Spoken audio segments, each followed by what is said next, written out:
अस्सलाम वालेकुम, मैं हूं डॉक्टर मोहम्मद आसिम फार्मासिस्ट और आप देख रहे हैं दी इंटेलिजेंट ब्रेन। और गुज़िश्ता मेरी वीडियो जो थी वो नॉर्वे के हवाले से थी, जो 2 दिन पहले मैंने अपलोड की थी।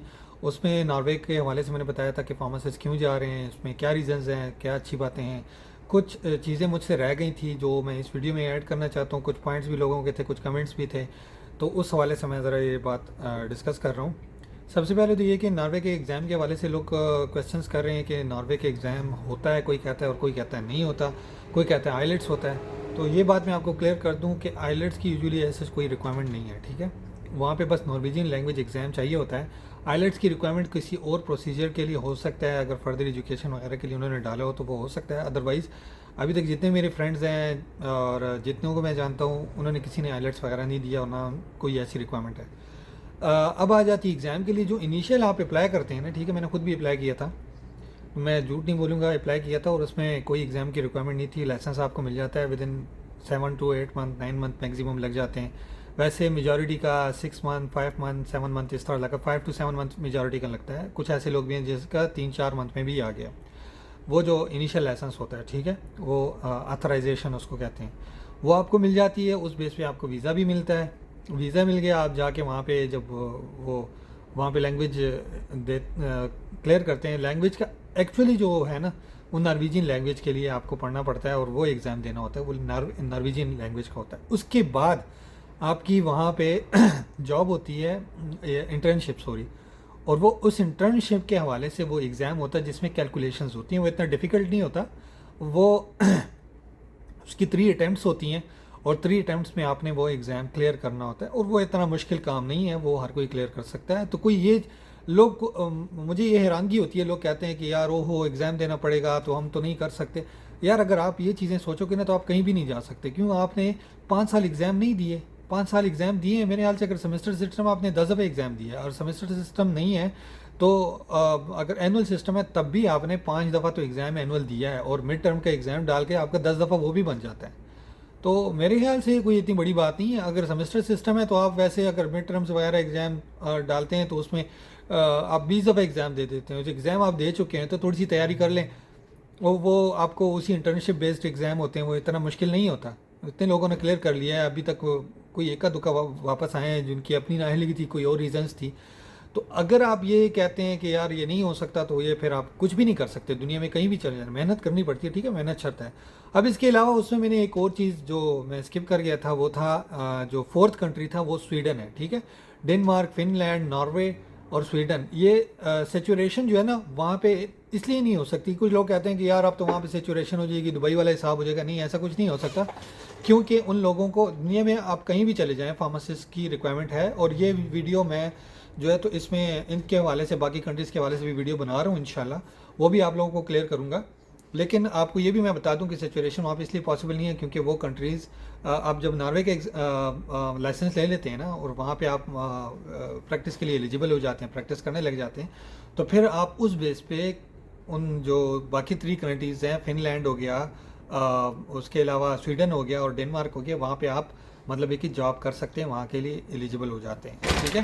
तो अगर कोई आपको ये कहता है कि यार नॉर्वे का लाइसेंस ले लें, ये गलतफहमी मैं दूर कर रहा हूँ आपकी, जो वो लोग गलतफहमी बीच में फैलाते हैं कि यार नहीं नॉर्वे में तो ये हो जाएगा। अभी करंटली इस टाइम नॉर्वे में 126 वैकेंसीज अवेलेबल हैं फार्मासिस्ट के लिए, ठीक है। आप अंदाज़ा लगाएं कि अगर वहाँ पे इतनी ज़्यादा है तो स्वीडन में कितनी होंगी। स्वीडन हालांकि नॉर्वे से ज़रा बड़ा है, और फिर डेनमार्क में भी हैं, फिनलैंड में भी हैं, अच्छे कंट्रीज़ हैं वो भी।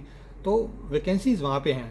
हाँ, सैलरीज का थोड़ा बहुत उतार चढ़ाव है, लेकिन ऑलमोस्ट उन कंट्रीज़ की सैलरीज एक साथ हैं, तकरीबन एक जैसी हैं। वो फिर डिपेंड करता है आप पे। इसके अलावा अमेरिका, कनाडा, ये कंट्रीज़ भी बहुत अच्छे हैं, लोगों का उस तरफ ध्यान नहीं है। हालांकि कनाडा सबसे ईजीएस्ट पे है, ठीक है। कनाडा आप अगर जाना चाहते हैं, कनाडा सबसे ईजी कंट्री है।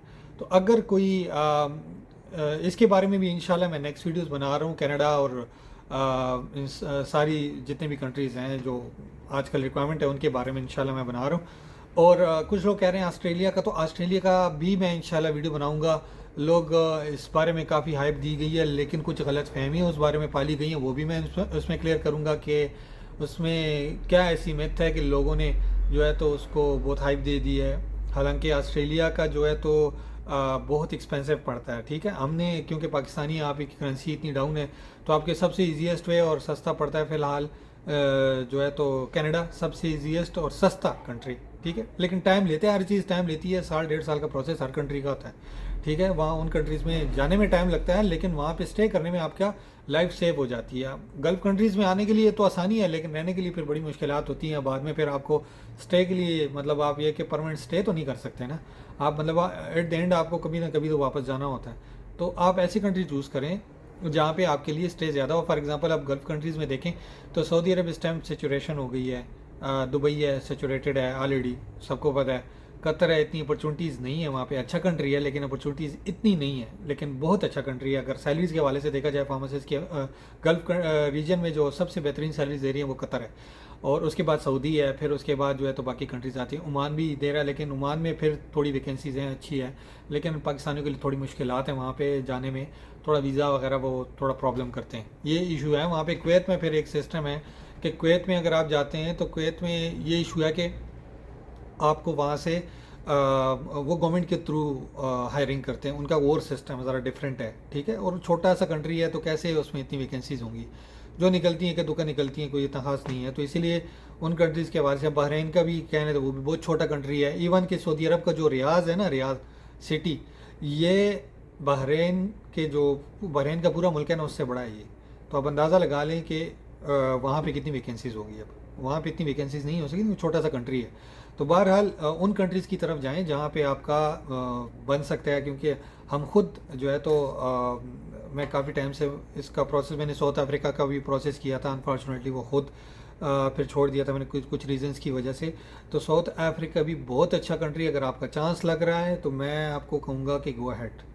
साउथ अफ्रीका में इतनी जॉब्स हैं और बेहतरीन किस्म की जॉब्स हैं, और गल्फ़ कंट्रीज से एटलीस्ट उसकी सैलरीज बहुत अच्छी हैं। साउथ अफ्रीका में भी बहुत फार्मासिस्ट का स्कोप है, सैलरीज बहुत अच्छी हैं, और लॉन्गर टर्म पे अगर देखा जाए तो मैं कहूँगा कि गल्फ़ में आप ना आए, लॉन्गर टर्म पे आप उन कंट्रीज़ जाएँ। अब इंडियंस देखें, उस साउथ अफ्रीका मतलब इंडियंस बहुत गए हैं, बहुत वहाँ पे जॉब कर रहे हैं, और वहाँ पे स्टिल इतनी जॉब्स हैं।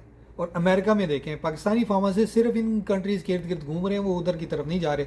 अब नॉर्वे की तरफ सबका रुख है, ठीक है, चाहे कोई मसला नहीं है, वहाँ पे वैकेंसीज भी अच्छी खासी हैं, कोई सिचुएशन का सीन भी नहीं हो सकता। लेकिन आप कनाडा की तरफ जाएँ, वहाँ पे ईजी है सिस्टम। आप अमेरिका की तरफ जाएँ, ईजी है सिस्टम।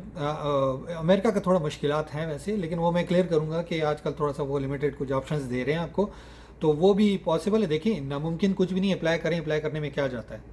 अब दूसरी बात कि कुछ और कंट्रीज़ जैसे हैं माल्टा, विदाउट एग्ज़ाम माल्टा आप जा सकते हैं, लेकिन वहाँ पे इशू ये होता है कि सैलरीज भी ठीक हैं ऑलमोस्ट, लेकिन वो है कि माल्टा की वैकेंसीज इतनी नहीं होती, हालांकि विदाउट आपको एग्ज़ाम आपको वहाँ पे मिल जाती है, आपको रजिस्ट्रेशन एज ए फार्मासिस्ट, वहाँ जाके प्रैक्टिस ऑनलाइन अप्लाई होता है। वहाँ पे माल्टा की वेबसाइट पड़ी है तो आप देख सकते हैं माल्टा की वेबसाइट, वो भी मैं इंशाल्लाह इसके बारे में क्लियर करूँगा। इस तरह और जो कंट्रीज़ हैं इन सब के बारे में, आयरलैंड सबसे मुश्किल कंट्री है अगर देखा जाए एग्ज़ाम के हवाले से, सबसे टफ़ है ज़रा, फार्मासिस्ट का एग्ज़ाम वहाँ पे बहुत ज़्यादा टफ़ है आयरलैंड में। उस हवाले से फिर इंग्लैंड ज़रा इतना मुश्किल नहीं है, लेकिन इंग्लैंड में प्रॉब्लम ये है कि इंग्लैंड की सैलरीज इतनी अच्छी नहीं है फार्मासिस्ट की।